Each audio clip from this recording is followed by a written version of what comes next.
오늘 말씀드린 것처럼 예수님께서 우셨다라고 이렇게 성경에 기록되어 있는데, 예수님께서 웃으셨다는 기록은 성경에 나오지는 않습니다. 물론 당연히 웃으셨겠죠. 시편 2편에 보면은 하늘에 계신 분께서 이 땅에 있는 이 지상에 있는 하나님을 거역하는 통치자들에게 그들의 어리석은 행위에 대해서 비웃으셨다라는 표현을 한번 나오는 것 같아요. 자, 그러나 사복음서에서 예수님께서 당연히 웃으셨겠지만 희로애락 중에 인간의 모든 것을 경험하셨으니까 다 경험하셨다고 성경에 나와 있죠. 그러나 기록은 안 돼 있습니다. 그래서 우셨다는 기록도 성경에 3번 나오는데, 여기 나와 있는 그 나사로의 죽음을 앞에 두고 우셨다라고 하는 구절을 우리가 지금 살펴보았습니다. 오늘 제목은 눈물입니다.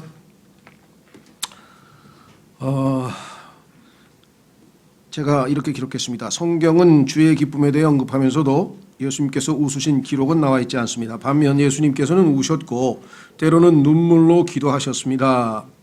코로나 사태로 많은 사람이 죽어나가는 이 상황에서도 여전히 클럽에서 춤추고 싶은 사람들이 있다니, 이 양심이 정말 작동을 하고 있는 건지.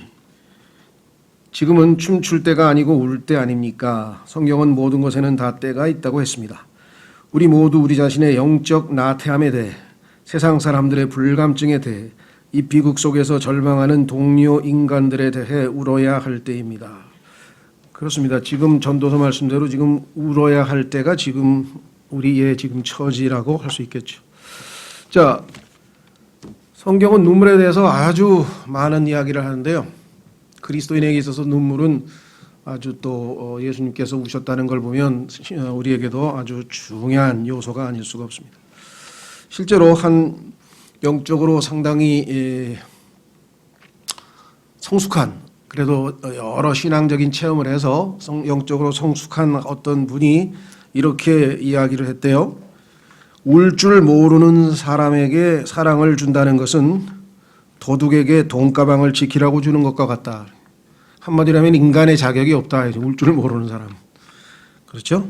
왜냐하면 눈물이라고 하는 것은 인간의 마음속에 있는 것의 표출이기 때문에 마음이 강팍하고 딱딱하게 굳어있지 않는 한 인간으로서 이 땅에서 울질 않는다고 하는 것은 심각한 얘기다 이 말이죠. 그건 마음에 큰 문제가 있는 것이고, 소위 말하면 고장이 난 셈이죠. 마음이 고장나지 않고서 어떻게 인간이 이 땅에서 울지 않겠느냐.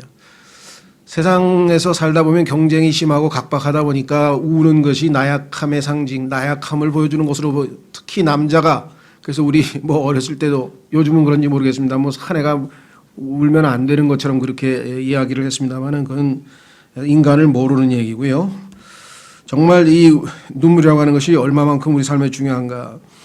정말 극한적인 상황에서 마음이 무너져 내리고 모든 것이 아주 절망적인 상황일 때에 그에게 가서 말로 이야기를 통해서, 아니면 어떤 농담 재미있는 이야기를 통해서, 또 즐거운 음악을 들려준다고, 또 요즘에는 여러 가지 상담도 하는데, 그런 것 가지고서 과연 진정한 치유가 일어나고 그의 슬픔과 근심이 사라질 것이냐? 그렇진 않죠. 그래서 최고의 치유책은 뭐냐면 실컷 울라 이거든요. 울고 싶을 때 실컷 울고 나면 마음이 후련해지면서 마음에 있던 모든 그 짐들이 떨어져 나가는 것을 느끼는 경우가 많습니다. 그렇죠? 그래서 이 히랍에서 우리가 잘 아는 그 연극에서도 비극과 희극이 있는데, 비극이 훨씬 더 심오하고 인간 세상에 있어서 유익을 준다. 희극은 잠깐 우리를 즐겁게 하고 웃기는 것이고 그게 필요하겠죠. 그러나 진정 우리에게 유익한 것은 비극이죠. 그래서 비극을 보고 나면, 슬픈 영화를 보고 나면 마음이 뭔가 와닿고, 그래서 그거를 우리의 마음을 정화시킨다. 그래서 이제 카타르시스라고 하는 말을 썼죠. 그래서 사실 슬픈 영화를 보면 우리의 마음이 훨씬 좋아요. 성경에도 나와 있습니다. 성경에 분명하게 말씀하신 것은 애곡하는 집에 가는 것이 잔치집에 가는 것보다 낫다라고 솔로몬이 전도서 7장 1절에서 기록을 해놨는데, 하나님께서 기록하라고 허락하신 거 보면 우리도 동감하겠죠. 그렇죠? 예. 자, 그래서 우리는 이 눈물이 갖는 의미가 그리스도인에게 얼마나 중요한 것인지, 신체적으로도 눈물이 계속 나야 우리의 눈이 깨끗해진다고 합니다. 이 눈이 빡빡해지고 더럽혀져서 잘 안 보일 때 눈물이 계속해서 지속적으로 적정한 양이 나와서 우리의 눈을 정결하게 해서 우리가 맑게 바라볼 수 있다고 하는데, 눈물이 단순히 신체적인 정화만, 신체적인 눈만 깨끗하게 하느냐, 아까 말씀드린 것처럼 그것은 아니고 우리의 영적인 치, 우리의 마음을 정화시키는 기능을 한다라고 우리가 말씀을 드렸습니다. 그렇죠? 예. 그 젊은 부부가 있었는데 신앙생활을 아주 잘하는 모범적인 부부였던 것 같아요. 그래서 그 교회의 목사가 참 두 부부가 모범적이고 참 훌륭하고 좋은데, 한 가지 이 땅에 너무 애착을 두면 안 되니까 예수 그리스도께서 빨리 오시라고 그러한 사모함을 갖도록 그렇게 기도하라, 그렇게 당부를 했답니다. 권면을 했겠죠.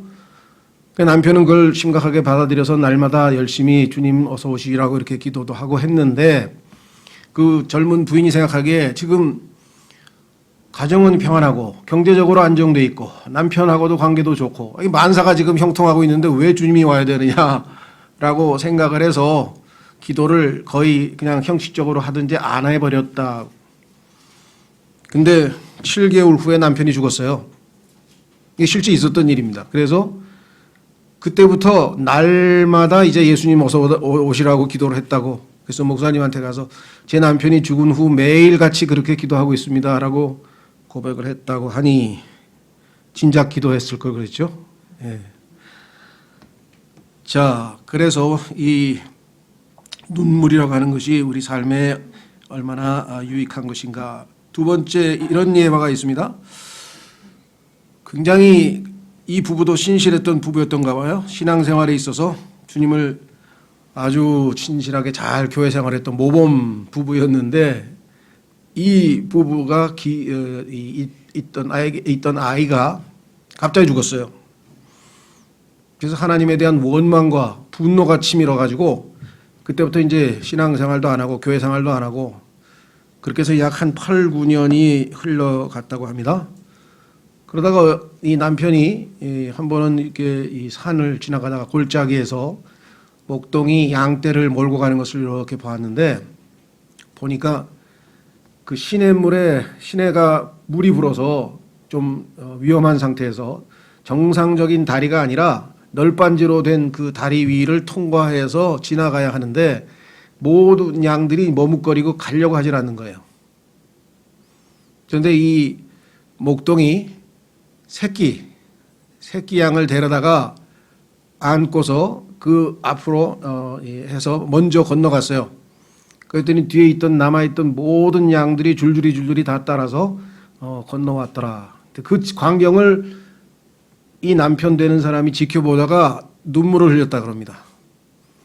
그러면서 9년 전에 하나님께서 자신의 아이를 데려간 사건이 머릿속에서 탁 떠오르면서 눈물을 흘리고 회개하고, 하나님께서 왜 자신에게 그와 같은 일들이 있겠는지, 하나님께 더욱더 가까이 오도록 하나님께서 주신 기회라고 생각을 해서 회개하고 그때 제대로 된 신앙생활을 하게 됐다라는 그런 이야기가 있습니다.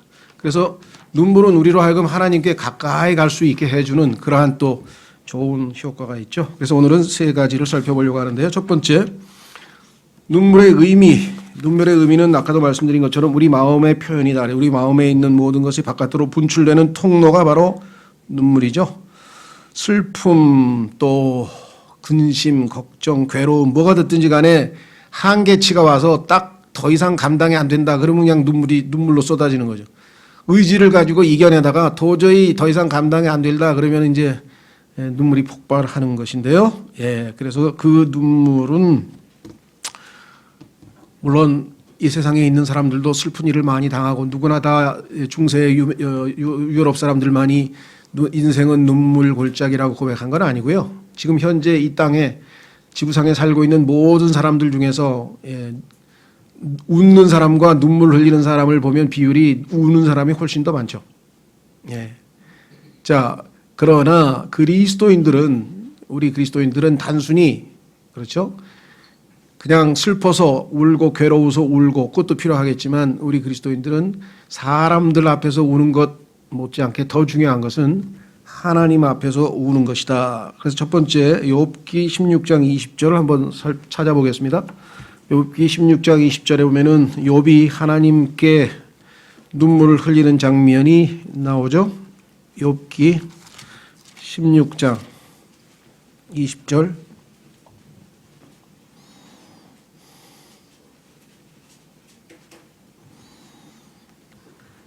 욥기 16장 20절 내 친구들은 나를 비웃되 내 눈은 하나님께 눈물을 쏟는도다. 사람 앞에 엎드려서 울고 불고 용서해 달라고 해도 용서 잘 못 받습니다. 뭐 도와달라고 해도 도움받기 어렵습니다. 하나님 앞에 하나님께 여기 나와 있죠. unto God 하나님께 우리가 정말로 마음을 다 쏟아놓는 것. 그래서 우리 이 진정으로 울 줄 아는 사람은 하나님과의 교제가 깊어질 수가 있고 하나님께 더 한 발씩 더 가까이 갈 수가 있고 그렇죠? 하나님께서는 성경에 보니까 우는 것을 바라보고 계신다 또 기억하신다 이런 내용들이 뒤에 나와 있는 것을 보게 되면 정말 하나님께 앞에서 하나님 앞에서 하나님께 운다고 하는 것은 아주 큰 의미가 있는 일이다. 물론 성경에 보니까 제일 하나님 앞에서 많이 운 사람이 다윗인 것 같아요. 다윗은 성경에 보니까 시편 6편 6절에 내가 밤새도록 눈물로 침상을 적셨다. 밤새도록 눈물로 침상을 적셨다. 그래가지고 이 요나 이불이 막 다 둥둥 성경에는 수임이라 그랬는데 수임 막 뛰었다. 그러니까 얼마만큼 많이 울었는지 그렇게 적셔졌다라고 성경의 기록한 걸 보면 정말 그 다윗의 마음에 있던 모든 괴로움을 다 토해낸 것이 바로 이것이 아닌가 이렇게 생각이 됩니다. 하나님 앞에서 아무도 보지 않는 가운데서 흘리는 은밀한 눈물 이것은 참으로 가치 있는 것이겠죠.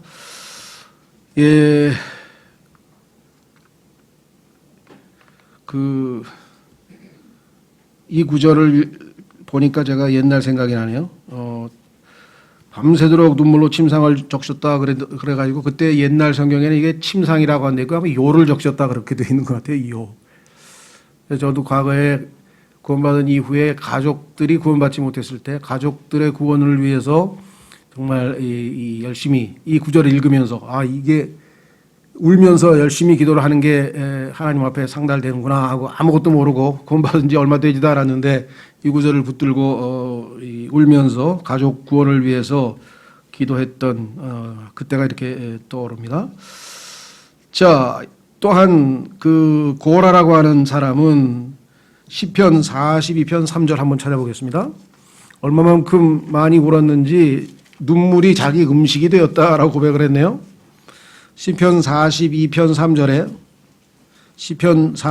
3절에 사람들이 조롱을 합니다. 야, 넌 하나님을 믿는 사람이 뭐 그래. 그렇죠? 뭐 집도 하나 없고 뭐 직장도 별게 하나도 없고 이게 뭐 되는 일도 없고 너 왜 그 모양이냐? 요즘도 그런 사람들 주로 있죠. 너는 뭐 하나님이 네 백이라면서 왜 그 모양이냐 삶이. 옛날에도 아마 이스라엘 백성들 가운데서 이방인들 가운데 그런 조롱거리가 됐다 그랬는데 이렇게 고백을 했습니다.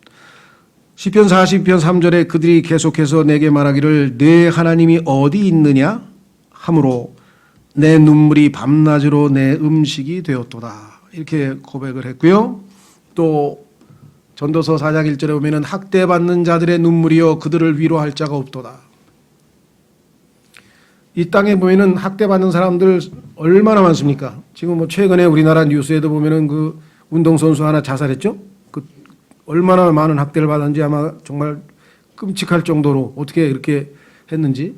그것 이외에도 지금 뭐 계속해서 이렇게 저렇게 학대받고 그래서 정말 이 사회적인 이슈가 된 게 뭐 한두 개가 아닙니다. 지금 우리 사회에.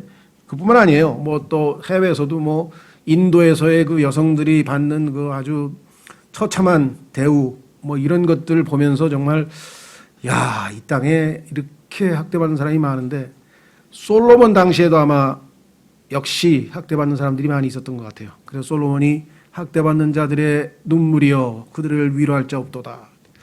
너무나 놀라운 사실은 우리 주 예수 그리스도께서 승천하시면서 내가 위로자를, 또 다른 위로자를 내가 보내겠다 해서 우리 이 땅에 위로자이신 성령님께서 오셨는데, 그 위로자를 위로자로 받아들이지 못하면 얼마나 억울하겠습니까? 그렇죠.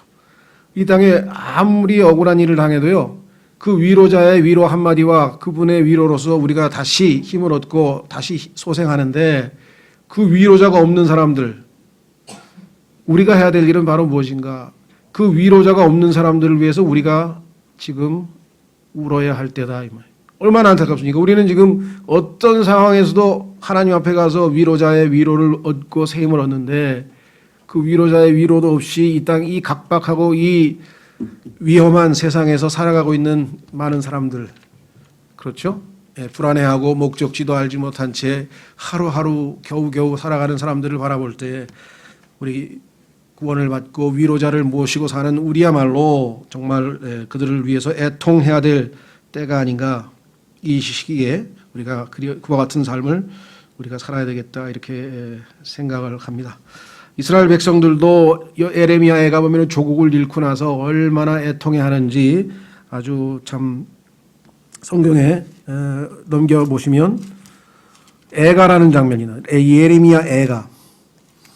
성경에 보면은 예레미야서 다음에 예레미야 애가라 그래가지고 애통해하는, 조국을 잃고 포로 신세가 돼서 그 화려했던 그 하나님의 은혜를 누렸던 시대를 생각하면서 과거를 회상하면서 애통해하는 노래로, 시로 이렇게 불렀죠. 자, 예레미야애가 1장 1절 2절 한번 보겠습니다. 사람이 가득하던 도시가 어찌 외로이 앉았는가. 예루살렘에서 다 사람이 떠나고 텅 비었죠. 그녀가 어찌 과부같이 되었는가. 민족들 가운데서 큰 자로 지내며 지방들 가운데서 공주로 지내던 그녀가, 예루살렘 성에 대한 이야기입니다. 어찌 속국이 되었는가.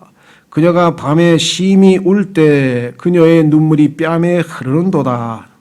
그녀가 사랑하는 모든 자들 가운데 그녀를 위로하는 자가 그녀에게 없으며 그녀의 모든 친구들도 그녀를 배반하고 그녀의 원수가 되었도다.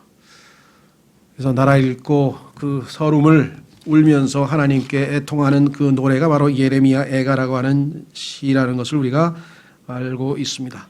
자, 그래서 성경에 보니까 이 눈물이라고 하는 것의 의미는 이렇게 마음속에 있는 모든 고통을 하나님 앞에 다 토해내고 다 이 표출해내는 것, 그래서 우리가 눈물이라고 볼 수가 있는데, 가장 우리 그리스도인에게 있어서 눈물이 다른 무엇보다도 우리에게 의미를 주는 것은 예수 그리스도께서 이 땅에 사실 때에 그의 칭호, 호칭 중에 하나가 예수님은 슬픔의 사람이었다.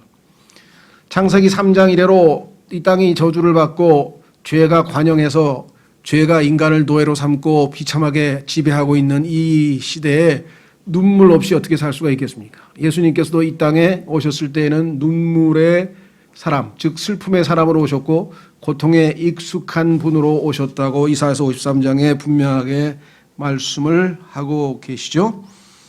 자, 그래서 우리는 참 인생을 아는 사람은 눈물의 의미를 알 수가 있고, 그 눈물은 자신의 과거에 저질렀던 모든 죄들을 상기시켜주는 회한의 그러한 의미를 또한 담고 있습니다. 예, 그래서 뭐 눈물에 대해서 어떤 의미를 더 우리가 찾기보다는 실제적으로 이 눈물이 우리 그리스도인으로서의 삶에서 어떠한 효과를 가져오는지 두 번째 한번 찾아보도록 하겠습니다. 첫 번째는 구원과 관련해서 눈물은 굉장히 중요한 역할을 하죠. 눈물이 우리를 구원하느냐? 그건 아니죠.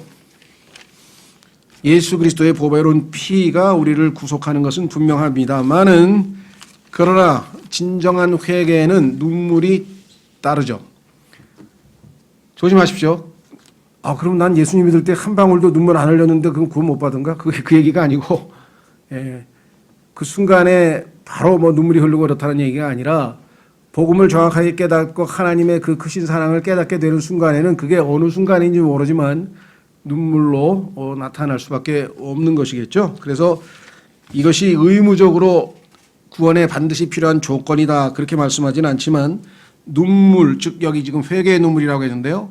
회개의 눈물은 죄를 몰아낸다라고 하는 것은 분명한 사실인 것 같습니다. 자, 누가복음 7장에 보면은 자, 눈물 흘리는 여인의 모습이 나오는데 예수님께서 그에 대해서 뭐라고 말씀하셨는가 한번 보겠습니다. 누가복음 7장. 누가복음 7장.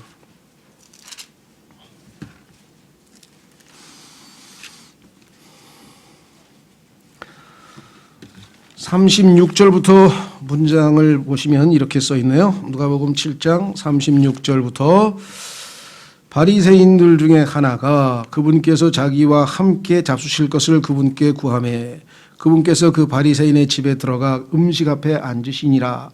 보라, 그 도시에 죄인인 한 여자가 있었는데 그녀가 예수님께서 바리새인의 집에서 음식 앞에 앉으신 것을 알고는 향유를 담은 옥합을 가지고 와서 그분 뒤에서 눈물을 흘리며, 회개 눈물이죠. 그분의 발 곁에 서서 눈물로 그분의 발을 씻기 시작하여 자기 머리털로 발을 닦고, 겸손이죠. 여자의 영광은 머리털이라 그러는데 그 머리털로 발을 닦고 그분의 발에 입을 맞추며 향유를 발로 부으매. 이 행위에 대해서 이러쿵저러쿵 얘기를 했습니다만 예수님께서 뭐라고 결론적으로 말씀을 하셨는가. 밑으로 내려가면 47절에 이렇게 예수님께서 결론을 지으셨네요. 이러므로 내가 내게 이르노니 그녀의 많은 죄들이 용서되었느니라. 이는 그녀가 많이 사랑하였기 때문이니라 그랬죠. 그래서 이 눈물은 우리의 회개하는 마음을 표출시키는 또 하나의 상징적인 모습으로 여기에 나와 있죠.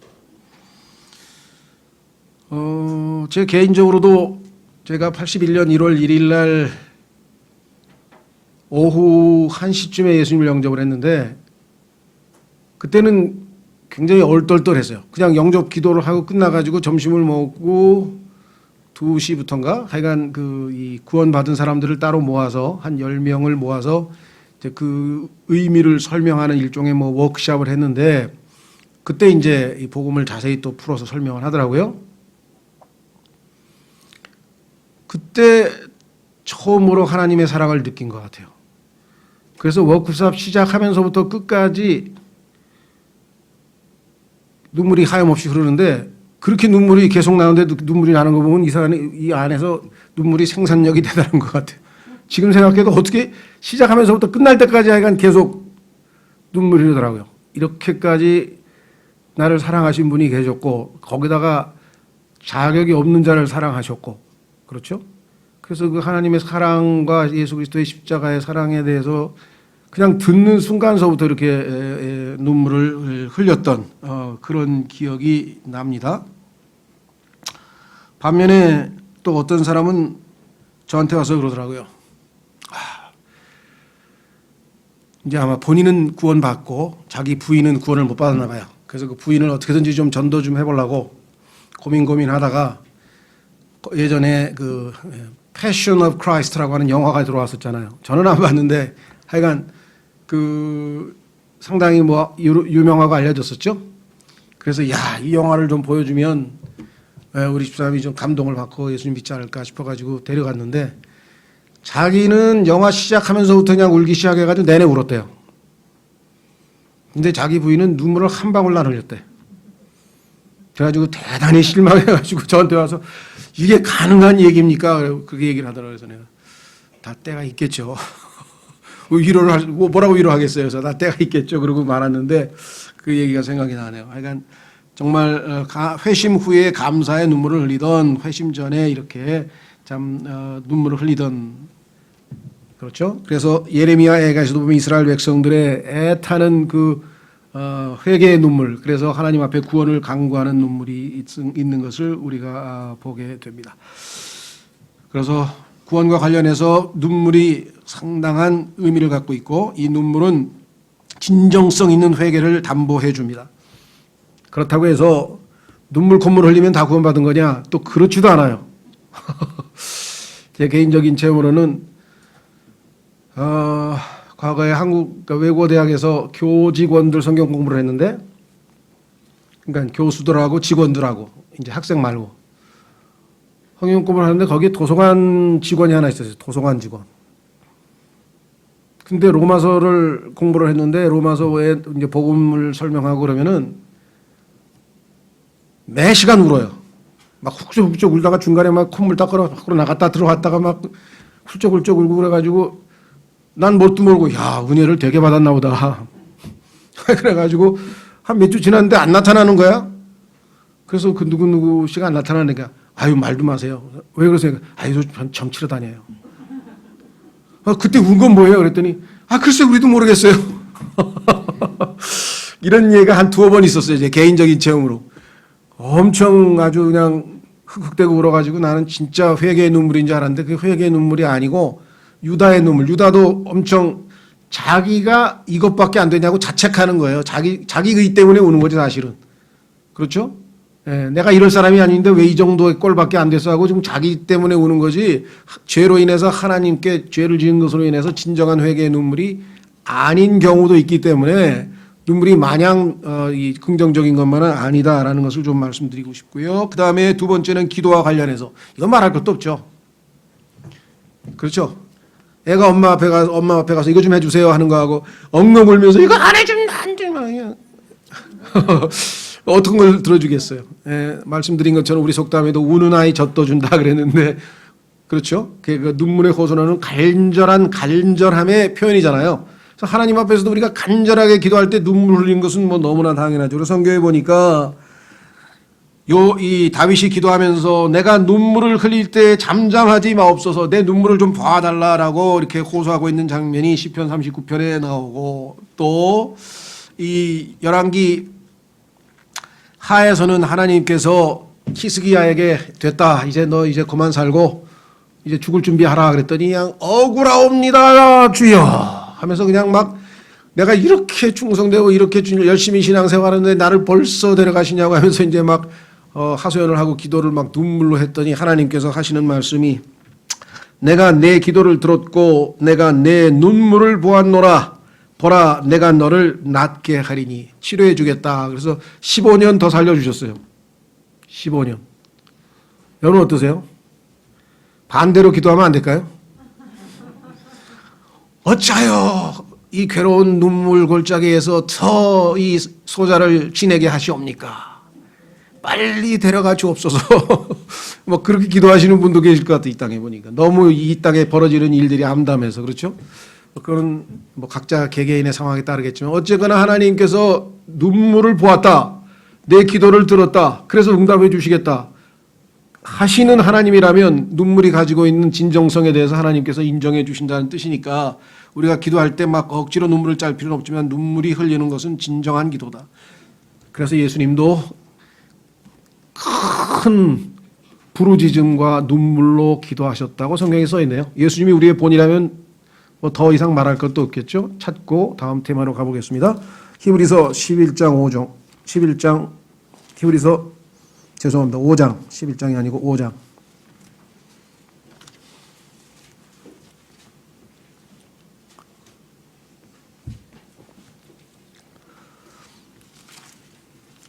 히브리서 5장에 나와 있는 이 내용은 거의 대부분이 아마 겟세마네에서의 예수 그리스도의 기도 아닌가 싶습니다. 예수님께서는 예루살렘을 보고 곧 멸망당할 예루살렘을 바라보시면서 우셨다고 성경에 나와 있고요. 그 다음에 나사로의 죽음 앞에서 마귀가 죄로 인해서 가져온 그 원수 사망을 앞에 두고 예수님께서는 우셨고요. 그 다음에 히브리서에 보면 이렇게 써 있습니다. 히브리서 5장 7절 그분께서는 친히 육체로 거하던 때 자기를 사망으로부터 능히 구원하실 분에게 강렬한 부르짖음과 눈물로 기도와 간구를 드리셨고 또 친히 두려워하셨으므로 하나님께서 들으셨느니라 했습니다.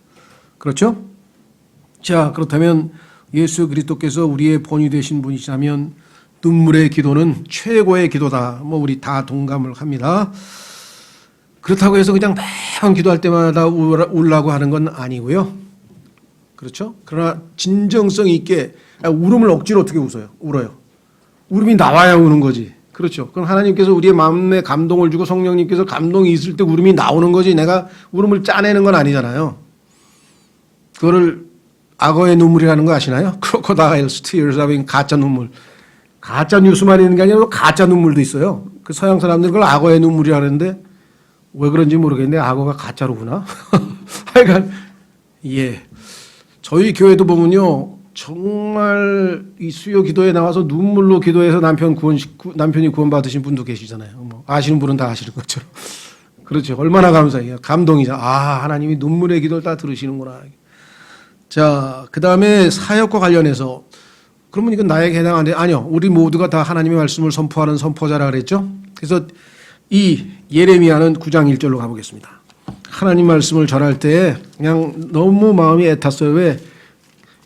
하나님의 백성이 하나님을 거부하고 비참하게 된 모습을 보면서 얼마나 애가 탔는지 이렇게 이야기를 합니다. 이 백성들이 정말 회개했으면 좋겠는데 예레미야 9장 2절 오 내 머리는 물이 되고 내 눈은 눈물 근원이 되어 내가 내 백성의 딸에 죽임당한 자들을 위하여 밤낮으로 울 수 있다면 얼마나 좋을까. 울 수 있다면 얼마나 좋을까. 이 사람들이 하나님의 말씀 앞에서 빨리 회개하고 돌아서서 이 고생과 이 고난과 이 억압을에서 벗어났으면 얼마나 좋을까. 그렇죠? 18절 그들이 서둘러 우리를 위해 통곡하게 하여 우리의 눈에서 눈물이 떨어지게 하며 우리의 눈꺼풀에서 물이 쏟아지게 하라. 하나님께서 너희 회개의 눈물을 좀 흘려라 하고 지금 권면하고 계시죠. 그렇죠? 예. 그래서 성경에 보니까 이스라엘 백성들이 계속해서 예레미야는 보니까 재앙 앞에서 그들의 고통 앞에서 계속해서 울고 사도행전 20장에도 사도 바울은 겸손한 마음과 눈물로 많은 눈물로 내가 하나님을 섬겼다 그랬습니다. 그렇죠. 자, 지금 무엇보다도 아까도 말씀드렸습니다만 우리 자신의 영적인 나태와 우리의 하나님 앞에서의 부족함과 불충에 대해서 물론 당연히 회개하고 눈물로 기도해야 되겠고요. 그 다음에 두 번째로는 제가 아까 뭐라 그랬냐면은 여기에 앞에서 세상 사람들의 불감증에 대해 아까도 말씀드렸습니다만 지금 나라가 이 모양이고 온 세상이 이렇게 됐는데 뭐 미국은 말할 것도 없죠. 미국이 제일 극심한데 전 세계가 지금 1200만 명이 감염됐고 60만 명이 죽었습니다. 대재앙이죠. 그렇죠? 그리고 지금 아직도 안 끝났어요. 이게 언제까지 갈지도 몰라요. 그런데 바닷가에 가서 비키니 입고 막 히히닥거리고 돌아다니고 술 마시고 근데 이게 제정신인가 싶어요. 상황을 파악을 하는 건지 이 상황에서는 근신해야 되는 거 아닙니까? 조금이라도 교회를 안 다니는 사람도 지나가다가 예배당 보이면 가서 5분이라도 가서 묵상이라도 하고 기도라도 하고 가야 될 판인데 왜 이 모양인가? 왜 세상이 왜 이러지 하고 좀 생각을 해야 될 텐데 어떻게 그렇게 이 정말 생각들을 안 하고 사는지 안타깝기가 그지없습니다. 그래서 그 둔감함에 대해서 우리가 울어야 되겠다.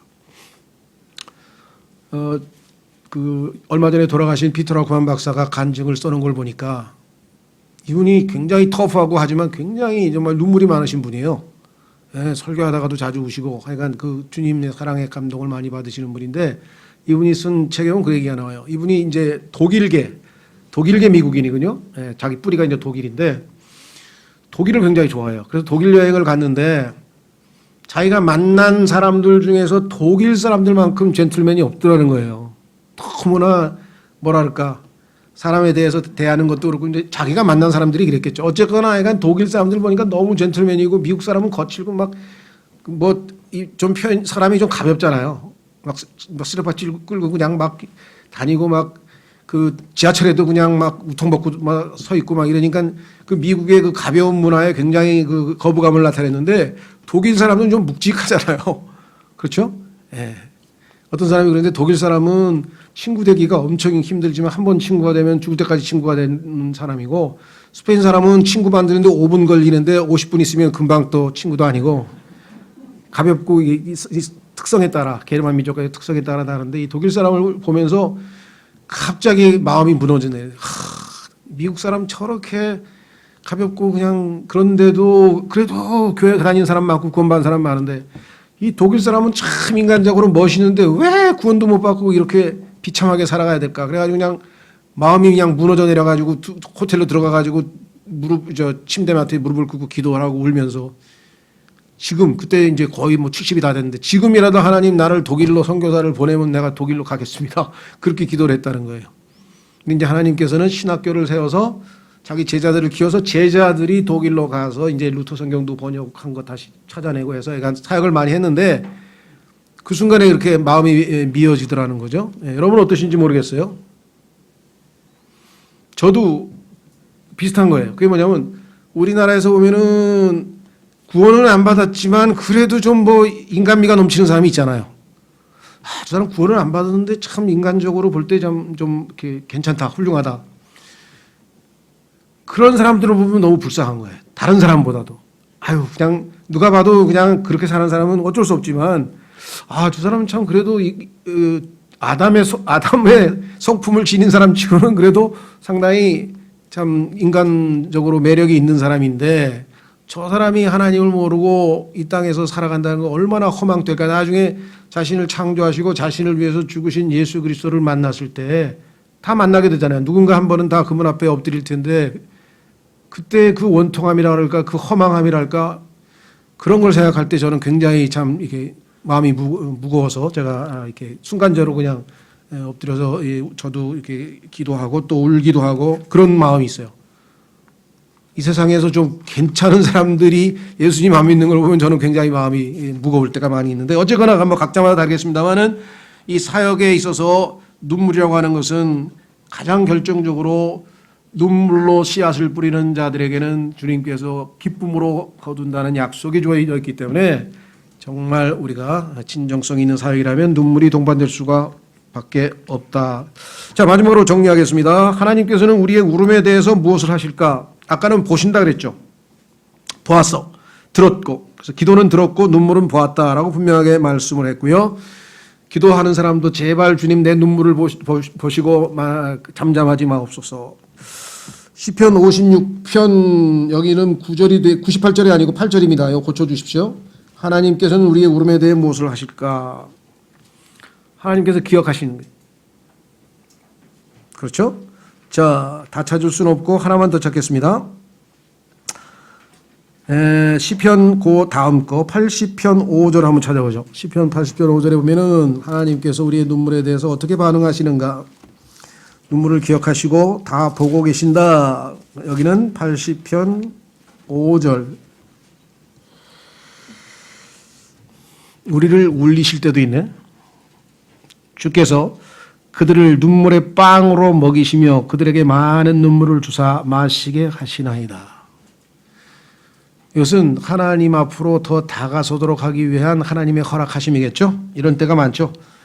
그래서 주 앞에서 주여 어찌하여 하고 외치다가 점점 더 하나님 앞에 우리가 다가서는 체험을 하게 되는 것을 우리가 보게 됩니다. 그렇죠? 그러나 그 눈물이 한없이 가는 것은 아니고요. 당연히 주님께서 우리에게 다시 기쁨을 회복하시는 그날이 있겠죠. 넘기시면 116편 8절. 시편 116편 8절로 가시면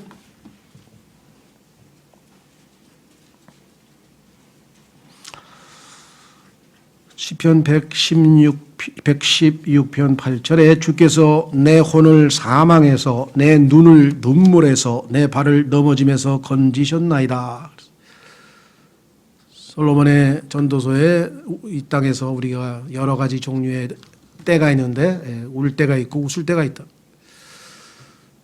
로마서 12장에도 우리 그리스도인이 마땅히 해야 될 일 중에 하나는 우는 자와 함께 울고 즐거워하는 자와 함께 즐거워하는 것이겠죠. 그렇죠? 정말 우리 주변에 함께 울어줘야 할 사람들이 얼마나 많은지 모르겠습니다. 자, 그래서 주님께서는 우리가 하염없이 한결같이 영원토록 눈물만 흘릴 것이 아니라 주님께서 때가 되면 그치게 하시고 또 우리의 눈물을 다 닦아주시는 역사가 있게 될 것이다. 그래서 계시록 7장 17절로 가시면 환난 성도들이 억울해서 하나님 앞에 호소할 때 눈물을 씻겨 주신다라는 약속이 주어져 있습니다. 두 구절 찾고 마치겠습니다. 계시록 7장 17절. 계시록 7장 17절.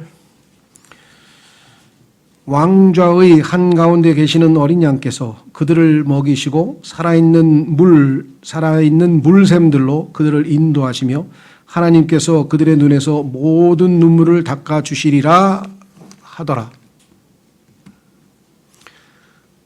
그리고 성경의 최종적인 결론, 그렇죠? 새하늘과 새 땅이 시작되는 그 직전에 하나님께서 역시 눈물을 닦아주신다는 약속이 계시록 21장 4절에 나와 있습니다. 확인해 보겠습니다. 계시록 21장 4절.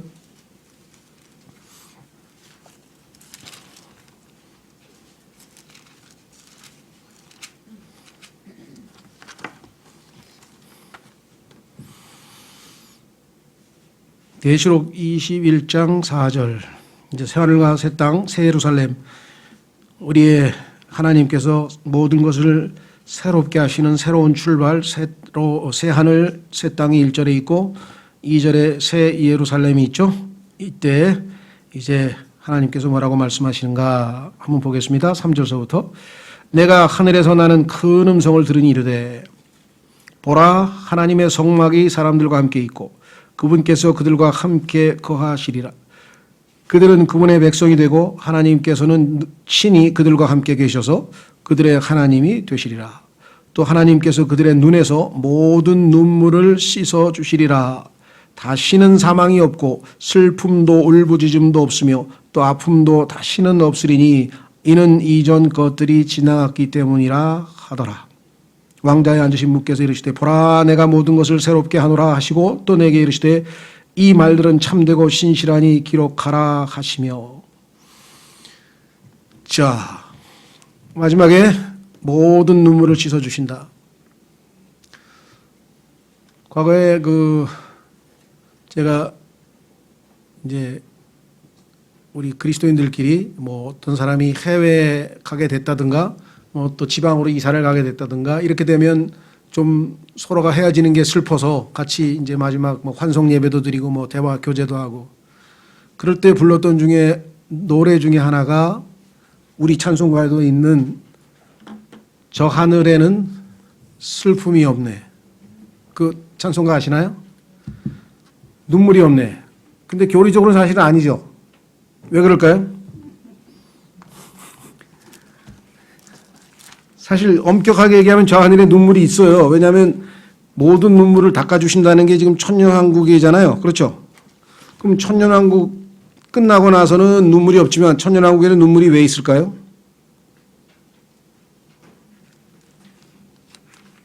눈물이 천년왕국 끝날 때 예수님 하나님께서 잘 깨끗하게 씻어주셔야만 모든 눈물이 없어진다 그랬는데 우리 찬송가에는 저 하늘에는 눈물이 없네, 거기는 슬픔도 없네, 저 하늘에는 눈물이 없네, 거기는 승리만 있네, 이렇게. 천년왕국 때에는요 우리의 기억이 완전히 새로워진 게 아니라 과거에 우리와 함께 했었던, 우리가 알고 있었던 여러 지인들, 친척들, 가족들 중에서 구원 못 받은 사람들에 대한 기억이 남아 있습니다. 그래서 우리가 아마 완전히 눈물이 마르지는 않은 것 같아요. 그렇지 않고서야 천년왕국이 다 끝나고 새하늘과 새 땅이 시작되는 그 즈음에 가서야 모든 눈물을 다 씻기신다고 하는 얘기는 천년왕국에도 눈물이 있다는 얘기죠. 그렇죠. 예, 한번 좀 생각을 해보죠. 처음에 왜 이때 눈물이 천년왕국에도 눈물이 없을 것 같은데 눈물이 있나 봐요. 왜냐하면 이때 모든 눈물을 다 씻어주신다고 했기 때문에. 예, 그래서 다른 이유겠죠. 그때 가서는 우리가 뭐 죄로 인해서 눈물을 흘리거나 뭐 재앙에 의해서 눈물을 흘린 게 아니라 정말 우리 주변에 안타까운 그런 상황에 놓여 있는 기도를 필요로 하고 눈물의 기도를 필요로 하는 사람들 때문에 그렇겠죠. 그걸 생각해서라도 지금 우리가 그들을 위해서 애통하고 지금 우리 대한민국 적어도 우리 민족 가운데 이번 코로나 사태로 인해서 정말 마음이 많이 낮아지고 주님에 대해서 조금이라도 관심이 생긴 사람이라면 우리가 열심히 애통하고 기도하고 그들을 주님 품으로 인도하고 또 우리 그리스도인들도 정말 이렇게 뜨뜻미지근하게 그렇게 아니고 정말 뜨거운 눈물로 뜨겁게 회개하고 새 출발하는 그러한 계기가 되었으면 좋겠습니다. 하나님께서 이 어렵고 힘든 상황을 지나갈 때 이와 같은 모든 영적인 유익을 우리에게 역사하셔서 하나님께 영광 돌리는 결과가 나올 수 있도록 열심히 기도하는 우리가 됐으면 좋겠습니다. 이 시간 다 같이 기도하겠습니다.